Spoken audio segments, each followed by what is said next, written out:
कार्यक्रम में श्रोताओं आप सभी का बहुत बहुत स्वागत है। श्रोताओं, आज हम एक बहुत ही महत्वपूर्ण विषय पर चर्चा करने जा रहे हैं। वो विषय है पीढ़ी का अंतराल और पालन पोषण। आमतौर पर हम जनरेशनल गैप और पेरेंटिंग की बात करते हैं। ये बड़ी चर्चा का विषय है और आज इस विषय पर बातचीत के लिए हमारे बीच है शहर की जानी मानी चिकित्सक मनोवैज्ञानिक डॉक्टर बीना कृष्णन। डॉक्टर कृष्णन, बहुत बहुत स्वागत है आपका आज के इस कार्यक्रम में। नमस्कार अनिल जी, नमस्कार। सबसे पहले तो बताएं मैडम, ये पीढ़ी का अंतराल या जनरेशनल गैप ये क्या है? बहुत सही। पीढ़ी का अंतराल ये कोई आज का कॉन्सेप्ट नहीं है। अगर हम जाके देखें तो 2400 साल पहले सोक्रेटिस ने, ग्रीक फिलोसोफर हैं, उन्होंने भी कुछ ऐसी बातें उनके कोट्स में मिलती हैं लिखी हुई जो वर्बली आगे आ चुकी है, मतलब वर्ड ऑफ माउथ से ये बातें चलती थी तब। तो उन्होंने ये कहा कि मतलब जो ये जनरेशन है, कब की बात कर रहे हैं वो 2400 साल पुरानी, कि ये जो जनरेशन है अभी की, अपने स्टूडेंट्स के लिए कह रहे थे, अपने यंग कम्युनिटी के लिए, कि बहुत लेजी हैं, बात नहीं सुनते और सिर्फ गॉसिपिंग में ध्यान देते हैं। तो उन्होंने जज किया अपने नए जनरेशन को, नए यूथ को। तो ऐसे ही जैसे हम जज करते हैं अपने नए बच्चों को कि आजकल के बच्चे, तो ये बच्चे भी हमें आज से नहीं, हमने भी अपने माता पिता को जज किया कि बहुत रिजिड है, उनकी सोच कैसी है, संकीर्ण है, क्या है ना। तो ऐसे ही आज के बच्चे भी हमें जज करते हैं, क्योंकि पुरानी पीढ़ी मानी जाती है कि बहुत रिजिड है, सोच उनकी खुली हुई नहीं है, जल्दी से फ्लेक्सिबल नहीं होते, है ना, नए जनरेशन के आइडियाज को एक्सेप्ट नहीं करते। और नई जनरेशन हमेशा फ्री बर्ड कहलाती है कि मन मर्जी करने के लिए, आगे बढ़ने के लिए, फिर हमारे वैल्यूज को नहीं लेना, उन्होंने नए वैल्यूज बनाने हैं। तो ये कॉन्फ्लिक्ट का सिचुएशन तो रहा है आज से नहीं, बहुत पुराने टाइम से। पहले ये इतना नोटिस नहीं होता था। नोटिस इसलिए भी नहीं होता था, उसका रीजन है क्योंकि हम क्या करते थे, हम फार्मिंग में थे और रूटीन होता था, और जो भी बच्चे हमारे हैं, बेटे स्पेशली, वो माँ बाप के ही जो व्यापार होता था उसी को फॉलो कर लेते थे चुपचाप से। तो ऐसी कोई आर्ग्यूमेंट और कॉन्फ्लिक्ट और इतनी सारी चीजें नहीं होती थी डिस्ट्रैक्ट होने के लिए या सोच बढ़ाने के लिए। आज की पीढ़ी और पुरानी पीढ़ी में विचारों में बड़ा अंतर है। डॉक्टर बीना कृष्णन, आप भी मानती हैं? आप इस दौर की तो नहीं है, आप पुरानी हैं। क्या आप भी अपने बच्चों के साथ इस तरह के तनाव में उलझती हैं? उलझेंगे हम, लेकिन उसको कैसे सुलटाना है और कैसे हैंडल कर देना है, कैसे मैनेज कर देना, सारा टैक्ट पेरेंटिंग का वहीं पे है ना। कॉन्फ्लिक्ट्स तो आएंगे और कॉन्फ्लिक्ट्स को बनाना है या संभालना है, क्या चीज आपके लिए इंपॉर्टेंट है, कि वो इशू इंपॉर्टेंट है या connect with your child important है। तो ये आपको खुद तय करना पड़ता है और किस तरीके से आप कम्युनिकेशन करेंगे, सारी बात उसकी रहती है। किन मुद्दों पर ज्यादा अंतर है, अगर आप एक मनोवैज्ञानिक के तौर पर देख रही हैं चीज़ों को? बिल्कुल, सबसे ज्यादा जो ये गैप महसूस हो रहा है, गैप क्या है? गैप का मतलब होता है कि एक छोटी सी लैग आ गई है जिसको कि भरा जा सकता है, पर अब तो ये ऑलमोस्ट एम्पुटेशन हो गया है, मतलब ब्रेक हो गया है, बच्चे हमसे बिल्कुल डिस्कनेक्ट हो गए हैं। तो ये वाला जनरेशन तो सबसे ज्यादा ही खतरे में है। और खतरे की वजह क्या है कि जैसे 20 साल पहले से टेक्नोलॉजी आनी शुरू हुई, टेक्नोलॉजी का यूज ने एक वर्चुअल वर्ल्ड दिखाया, रियलिटी से ये बच्चे दूर होना शुरू हो गए, है ना। हम अपने पुराने रियलिटी में ठोस चलने वाले इतनी टेक्नोलॉजी के साथ नहीं कनेक्ट हुए, क्योंकि हमारी लिमिटेशन से हम समझते भी नहीं थे, और जितनी जरूरत पड़ी उतनी हमने सीख ली, और जैसे जो जो चीजें हमें ऑपरेट करनी है हम उसको कर लेते हैं। बट आज का बच्चा जो है वो जनरेशन ही डिजिटल है ना, तो वो नहीं चाहेगा तो भी उसको वो यूज करना है, उसके बीच में रहना है। तो वो चेंजेस को कैसे एक्सेप्ट करे? यानी जो पहले पालन पोषण के तरीके थे वो भिन्न थे, और अब टेक्नोलॉजी के आने के बाद, सोशल मीडिया के आने के बाद, पालन पोषण के या पेरेंटिंग के जो तरीके हैं उनमें बदलाव आ गया है। तो ये क्या भिन्नता है? बदलाव दिखता है, पर बदलाव पेरेंट्स की फीलिंग तो वही है कि बच्चे को प्रोटेक्ट करना है, बच्चे को रास्ता दिखाना है, बच्चे को संभालना है कि उसकी लाइफ में कोई प्रॉब्लम ना आए। और क्योंकि हम इतना ज्यादा उसे प्रोटेक्ट करने की कोशिश करते हैं कि वहाँ रिश्ता खराब होने लग जाता है, क्योंकि बच्चा फिर इंडिपेंडेंट होना नहीं सीख पाता। सबसे पहली गलती यही हो जाती है कि हम सब कुछ उसके लिए करके देना चाहते हैं और उसको प्रोटेक्ट करना चाहते हैं और कंट्रोल करने की एक कोशिश हो जाती है, क्योंकि हमें पता है क्या सही है क्या गलत है। तो बच्चा कब तक कंट्रोल होगा? जब तक उसकी समझ में छोटी सी दुनिया आ रही थी तब तक वो कंट्रोल हो गया। जैसे उसने बाहर की चीजें देखी, बाहर की दुनिया देखी और उसे सही गलत समझ में आने लगा, और वहां वो फिर रिबेल करता है, और रिबेल करता है तो कम्युनिकेशन खराब होता है, कनेक्शन भी खराब होता है, रिश्ते खराब होते हैं। डॉक्टर बीना कृष्णन, क्या पहले की पीढ़ी ज्यादा अनुशासन प्रिय थी? आमतौर पर आज की पीढ़ी को कहा जाता है कि ये अनुशासन में नहीं है, आप क्या मानती हैं? कुछ हद तक हम कह सकते हैं, बट हर बच्चे पे ये अप्लाई नहीं करता। हमारी जो ये यंग जनरेशन, जो जनरेशन जी कहलाती है ना, तो हमारी प्रॉब्लम जो आ गई कि पेरेंट्स हमारे वर्किंग हैं। जब पेरेंट्स वर्किंग है तो बच्चा घर में अकेले है, चाहे मेड के सहारे है या दादा दादी के सहारे है, और दादा दादी की ये सेकेंड जनरेशन पेरेंटिंग हो रही होती है। जब सेकेंड जनरेशन पेरेंटिंग हो रही होती है तो वो भी एक एज में पहुंच गए हैं, और उनको मैनिपुलेट करना, उनसे फायदा उठाना एक बच्चे के लिए बहुत आसान हो जाता है, क्योंकि बच्चा तो अपने एनवायरनमेंट में अपने को कैसे फायदा लेना है या सरवाइव करना है वो सीख रहा होता है। तो उसमें अगर बहुत जजमेंटल हैं, बहुत प्रोटेक्टिव हैं, बहुत कंट्रोलिंग हैं और बहुत सारी ऐसी बातें हम लोग बोल देते हैं बच्चों को, है ना, जो कि बच्चों को हार्श लगती है, तो बच्चा क्या है कि हमसे, तो मैं बार बार वर्ड यूज़ कर रही हूँ कनेक्ट और डिस्कनेक्ट, है ना, तो बच्चा हमसे डिस्कनेक्ट हो जाता है। जब बच्चा हमसे बहुत दूर हो गया तो वो हमारे साथ तो नहीं हमारी वैल्यूज़ को लेगा या हमारे से अपनी प्रॉब्लम्स नहीं डिस्कस करेगा, तो वो किससे डिस्कस करेगा? अपने पेयर्स के साथ डिस्कस करेगा। और अब अनफॉर्चुनेटली ये पेयर्स और उसके साथी जरूरी नहीं रियलिस्टिक वर्ल्ड के होंगे, ये वर्चुअल वर्ल्ड के भी हो सकते हैं, मतलब जिनको वो नहीं जानता उनके साथ भी वो कनेक्टेड है। तो इन बच्चों को गुमराह होने में जो रिस्क है वो बहुत ज़्यादा है। एक तो ये आ गया, आपने कही बात अनुशासन की, तो ऑर्गेनाइज्ड अगर हम एज पेरेंट्स नहीं रहेंगे तो हमारा बच्चा भी ऑर्गेनाइज नहीं रहेगा। हम उसे सिर्फ रोकते टोकते रहेंगे तो वो नहीं सीखता। अगर हम ऑर्गेनाइज्ड हैं तो काफी हद तक वो भी ऑर्गेनाइज रहते हैं। हम एग्जांपल सेटअप करें उनके सामने। बिल्कुल, बिहेवियर से ही सीखता है बच्चा, बोलने से नहीं सीखता। डॉक्टर बीना कृष्णन, तो पुराने जो पालन पोषण के तरीके हैं और जो नए तरीके अब आ गए हैं, क्या उनमें संतुलन बिठाया जा सकता है? क्या ये संभव है? देखिए, पुराना तरीका यह था कि बच्चों के ऊपर डर यूज किया जाता था कि पापा आ गए हैं तो पूरे घर में शांति है, पढ़ने बैठ जाओ। तो एक ऑटोक्रेटिक काइंड ऑफ पेरेंटिंग होती थी और उसमें खौफ होता था, और खौफ की वजह से जो है बहुत ज़्यादा नुकसान भी होता था बच्चों का, क्योंकि कॉन्फिडेंस लूज कर जाते थे, एंग्जाइटी के पेशेंट्स भी बन जाते थे। तभी भी एंग्जाइटी के पेशेंट्स हैं, आज भी बच्चे एंग्जाइटी के पेशेंट्स हैं, तो उसका नुकसान भी होता था। हाँ, अगर उसमें कुछ हद तक डेमोक्रेसी फॉलो की गई, बच्चों को बोलने दिया, उनकी बातों को भी सुना, हमने समझा, तो बच्चे अंडरस्टूड फील करते हैं, कनेक्टेड फील करते हैं, तो वहाँ कॉन्फिडेंस भरपूर बनता है। तो पेरेंटिंग का मेथड मोर और लेस सही गलत नहीं होता, ये किस तरीके से हम उन्हें हैंडल कर रहे हैं, सारी बात उसकी होती है। अगर जैसे आजकल कहते हैं ड्रोन पेरेंटिंग, तो अपनी एंग्जाइटी की वजह से आप बच्चों को फ्री नहीं छोड़ रहे हैं, आप हर जगह देखना चाहते हैं वो कहाँ क्या कर रहे हैं, किसके साथ बात कर रहे हैं, कहाँ जा रहे हैं, कैसे कर रहे हैं, कैसे कर रहे हैं, और आप उनको मतलब हर समय उनके पीछे हैं। तो उन्हें क्या महसूस होगा? तो उनके अंदर फिर वो आत्मविश्वास नहीं जगेगा। अगेन वही कॉन्फिडेंस तोड़ने वाली बात हो गई। या फिर कहा जाता है कि जैसे लैंड मोअर होता है ना, ग्रास को क्लीन कर देता है, तो हम उनकी पाथ को क्लीन करके बिल्कुल बिना प्रॉब्लम के बना दें, बिल्कुल साफ कर दें हर प्रॉब्लम को। तो वो बच्चा कहाँ से प्रॉब्लम को या कम्युनिकेशन को या कॉन्फिडेंस को, नेगोशिएशन को, कॉन्फ्लिक्ट कैसे रिजॉल्व करना है, अपनी बात कैसे रखनी है, वो सब नहीं सीख पाएगा। तो ऐसे बच्चे, सबसे बड़ा नुकसान जो डिसिप्लिन वाली बात आ जाती है, एक वो लैक कर रहा है, फिर इस तरह की पेरेंटिंग मिल रही है। तो जब बच्चा इंडिपेंडेंटली रहने आता है, सबसे पहले कहाँ, जब कॉलेज में उसका सिलेक्शन होता है और वो इंडिपेंडेंट रहने जाता है, तो सबसे ज़्यादा ये कॉन्फिडेंस इनका शेक होता है और कोर्स कंटिन्यू करने में इन्हें दिक्कत आती है, क्योंकि कभी भी कुछ भी इन्होंने इंडिपेंडेंटली किया नहीं होता है। डॉक्टर बीना कृष्णन, नई पीढ़ी है और वो बर्थडे सेलिब्रेट करने बाहर जाएंगी, वो होटल्स में भी जा सकती हैं, रेस्टोरेंट में भी जा सकती हैं, और यदि कॉलेज में कोई बड़ा इवेंट है, कोई कंसर्ट है, कोई बड़ा स्टार आ रहा है, तो वो लेट नाइट भी कार्यक्रम चलेगा, बिल्कुल चलेगा। और माँ बाप इस चीज़ को नहीं समझते, हमने भी देखा है। हाँ। और आपने भी देखा है सब। तो पीढ़ी के अंतराल के कारण माता पिता और बच्चों के बीच जो संघर्ष हो जाता है, इसको कैसे कम किया जा सकता है? कई बार तो हम देखते हैं कि विद्रोह की स्थिति भी आ जाती है और टसल हो जाती है, असहमति की जो प्रवृत्ति है वो लगातार बढ़ रही है। तो कैसे इसको दूर किया जा सकता है? आप अगर उनका साथ नहीं दोगे, उनको समझोगे, तो झूठ बोल के जाएंगे, मैनिपुलेट करके जाएंगे तो वो जरूर, क्योंकि उनके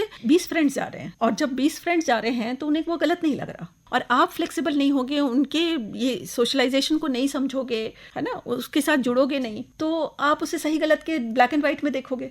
तो सबसे ज़्यादा वहाँ किसको चेंज होना है? वहाँ हम लोगों को चेंज होना है, क्योंकि समय बदल गया है। हमारे जैसा समय नहीं है कि नहीं भी गए तो भी कोई बात नहीं जाएंगे तो इनको हैंडल करना नहीं आएगा। समाज में कॉर्पोरेट लाइफ कैसी होती है, इसी तरह की होती है, जहाँ ये सारी चीजें हैंडल करनी है, देर रात तक उनकी मीटिंग्स चलेंगी, देर रात तक उनको काम करना पड़ेगा। तो जब उनको लाइफ में आगे बढ़ना है तो हमें उनके अंदर वो स्किल भी डेवलप करने देनी है कि अपने को कैसे सेफ रखना है, अपने को कैसे हैंडल करना है, कौन सही फ्रेंड्स है, कौन गलत फ्रेंड्स है। जब तक वो ये सारे एक्सपीरियंसेस लेंगे नहीं, तब तक उन्हें कैसे समझ में आएगा? ब्लैक एंड व्हाइट में लाइफ नहीं होती, ये हमारे जनरेशन को मानना पड़ेगा एज पेरेंट्स। तो आप भी मानती हैं कि अगर बच्चे के परिवार में इस तरह का संवादहीनता है, उसको उसके अनुसार चलने नहीं दिया जा रहा है, तो उसके मानसिक स्वास्थ्य पर प्रभाव पड़ सकता है? बहुत फर्क पड़ता है। डिप्रेशन में चले जाते हैं, आइसोलेट हो जाते हैं, रिजेंटमेंट रहती है उनके अंदर, चिढ़ और नफरत भरी रहती है, पेरेंट्स को बिल्कुल लाइक नहीं करते, क्योंकि पेरेंट्स ने भी बहुत हर्ट किया होता है। हमारे टाइम में स्टेटमेंट्स हैं हमारे, हर पेरेंट एक बार सुनाई देता है कि हमने कितना सैक्रिफाइस किया है, हमारे टाइम में कुछ नहीं होता था, हमारा टाइम, तुम्हारे जनरेशन को देख लो,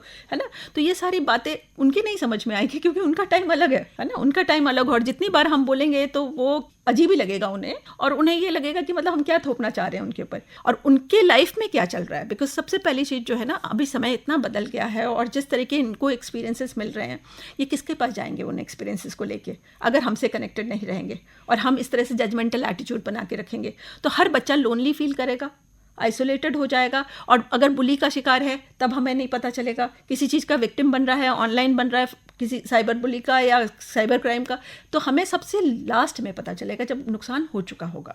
तो टाइम्स हैव चेंज, तो हमें ज़्यादा कनेक्टेड और ओपन रहना है अपने बच्चों के साथ और ट्रस्ट करना है बच्चों को भी। तो ये जो तनावपूर्ण स्थितियां माँ बाप और बच्चों के बीच पैदा हो जाती हैं, उनसे कैसे निपटा जा सकता है डॉक्टर बीना कृष्णन? बातचीत बढ़ा के, सबसे पहले नॉन जजमेंटल स्वस्थ संवाद करके। बिल्कुल, बातचीत तो बढ़ानी चाहिए। और हर मुद्दे पे बातचीत करने का, एक्चुअली हम पेरेंट्स को इमोशंस हैंडल करना नहीं आता। बच्चा अगर नेगेटिव इमोशन दिखा रहा है तो हम बिल्कुल उस नेगेटिव इमोशन को रोकने के लिए उसे फटकारी लगा देते हैं कि ये बिल्कुल गलत हो रहा है, चुप रहो, नो ड्रामा, क्लोज कर देते हैं उस चीज को। तो वहां बच्चा किसके साथ बोलेगा, कैसे एक्सप्रेस करेगा, उसको कौन सिखाएगा कि कैसे नेगेटिव इमोशंस को हैंडल किया जाता है? क्योंकि हम भी, अगर किसी बच्चे ने, भाई बहन ने आपस में झगड़ा कर लिया या दो भाइयों ने आपस में झगड़ा कर लिया, मारामारी हो गई, छोटे हैं, तो उन दोनों को एक एक चाटा लगा के समझाया जाता है कि ऐसे नहीं करने का है। मतलब वायलेंस को हम वायलेंस से रोकेंगे। बहुत एग्जाम्पल्स हैं ऐसे कि पेरेंटिंग के हम कैसे कैसे ब्लंडर्स करते हैं। तो उनको हमने सिखाया कि तुम मारामारी नहीं कर सकते, ठीक है। हम एक वर्ड बहुत कन्वीनियंटली यूज करते, सिबलिंग राइवलरी होती है, तो राइवलरी हमने मान लिया कि राइवलरी होगी, है ना। आज की जनरेशन पेरेंट्स को कुछ नहीं समझते, तो हम इन बिलीव्स पे जब ऑपरेट करेंगे तो वो हम उनके साथ कनेक्शन नहीं बना पाएंगे। तो वहाँ फिर बहुत ज़्यादा बच्चे आइसोलेटेड हो जाते हैं, लोनली हो जाते हैं और खतरे में पड़ जाते हैं। डॉक्टर बीना कृष्णन, आमतौर पर देखा जाता है कि माता पिता और बच्चों के अपने अपने दृष्टिकोण होते हैं। तो वो जो अपने अपने दृष्टिकोण हैं उनको वो समझते तो हैं, लेकिन दूसरा उसको नहीं समझ रहा है। ना बच्चे माँ बाप के दृष्टिकोण को समझ रहे हैं, ना माँ बाप बच्चे के दृष्टिकोण को। तो क्या ये सही नहीं होगा कि अगर दोनों ही एक दूसरे के विचारों का सम्मान करें, दूसरे के दृष्टिकोण को समझने का प्रयास करें? बिल्कुल, एक स्टेप दोनों लोगों को एक एक बढ़ानी पड़ेगी, है ना। और इस चीज के लिए रेडी होना पड़ेगा कि डिस्कशन किसी भी टॉपिक पे हो सकता है, आराम से हो सकता है, हम भी अपना पक्ष रखें। अब हमें लगता है कि ये सही नहीं है, हमने बस ऑर्डर दे दिया कि हमने बोल दिया ना ये नहीं होना चाहिए, तो बच्चा क्या समझेगा क्यों नहीं होना चाहिए। अगर हमने अपने पॉइंट्स रखे कि नहीं नहीं, मैं पता है तुम ऐसे रात को जाते हो तो मेरे को तो बहुत बेचैनी हो जाती है ना, मुझे बहुत डर लगने लगता है, ठीक है, तो वो आपको पोस्टेड रखेगा कि मम्मा देखो वीडियो, हम ये चल रहा है, यहाँ पे मजा आ रहा है ना। तो वो आपको कम्युनिकेशन में साथ रखेगा, तो आपको लगेगा अरे सब टुगेदर है, अच्छा है, सब ठीक चल रहा है, तो आप भी शांति से अपना डिनर खा सकते। तो वो जो है स्टेप कैसे, जब तक बातचीत शुरू नहीं होगी और उनकी हम नहीं सुनेंगे, अपनी हम कह नहीं पाएंगे, तो रीजंस देंगे ना। जब हम खुल के रीजंस देते हैं तो बच्चा भी उन रीजंस को एक्सेप्ट करता है, रेस्पेक्ट करता है। एक जो बहुत बड़ा मुद्दा है वो है विवाह का। तो विवाह के मसलों में ऐसा आमतौर पर देखा जाता है, क्योंकि पहले विवाह जो होते थे माँ बाप ने तय कर दिया और बच्चे उसको स्वीकार कर लेते थे, एक्सेप्ट करते थे। लेकिन आज परिस्थितियां बदल गई हैं, तो इसमें पेरेंट्स किस तरह से बच्चों को समझ सकते हैं और बच्चे पेरेंट्स को समझ सकते हैं? ये तो बहुत ही बड़ा टॉपिक है जो आप उठा रहे हैं। इसमें जो सेक्सुअल अवेयरनेस है, सेक्सुअल ओरिएंटेशन है, बहुत सारी चीज़ें आ जाती हैं कि पहले तो बच्चा कुछ बोलता ही नहीं था, जो भी उसके अंदर चल रहा है वो चुप करके जो पेरेंट्स ने बोला उसको मान लिया, तो वहाँ बहुत सारी गलतियां भी हो जाती थी। और उस गलतियों की पेनाल्टी फिर घर में जो रिलेशनशिप नया बना है उस तरफ निकल के आता था। और आज जो है बच्चा जिस तरह से एक्सपोज्ड है अपने लाइफ पार्टनर को, वो कैसा देखना चाहता है और कैसे पर्सन को वो कंफर्टेबल फील करेगा अपने लाइफ में ला करके, इसका हमें कोई आइडिया नहीं है। और हम अपने ढंग से कि बहू कैसी होनी चाहिए या फिर दामाद कैसा होना चाहिए करके हम एक पर्सन को ढूंढने की कोशिश करते हैं। वो हमारे पुराने तरीके में वो फिट हो रहा होगा कि कम बोलता है, ऐसा है ना, संस्कारी है, व्हाटएवर, लेकिन हमारे बच्चे के साथ कंपैटिबल नहीं है और रिलेट नहीं कर सकते वो दोनों एक दूसरे के साथ। तो ये चॉइस तो आपकी चलने नहीं वाली है। तो वहाँ पे अगेन वही बात है कि खुल के बातचीत होनी है, खुल के उनके लाइक्स डिसलाइक्स को समझें, आप उनके साथ रहें, आप समय बिताएं, आप उनके दोस्तों के बीच रहें, तब आपको पता चलेगा कि कैसे, है ना, ये लोग कितने नया दौर कितना बदल गया, ये पुराने लोगों को तब पता चलेगा। और बहुत बदला भी नहीं है, वो भी सब चीज गलत नहीं कर रहे हो। फिल्म में पुराने लोग भी देखते थे, ये एग्जैक्टली ऐसा नहीं है, वो सब बताएंगे हमने राजेश खन्ना की हर फिल्म देखी है, हमने धर्मेंद्र की हर फिल्म देखी है, हमने देवानंद की हर फिल्म देखी है। लेकिन अगर वो उनका बेटा जा रहा है या वो देखना चाहता है तो फिर उसके लिए रेस्ट्रिक्शंस हैं। हाँ, उसके लिए रेस्ट्रिक्शंस है कि किस टाइप की फिल्में हैं या कहाँ जा रहा है वो, है ना।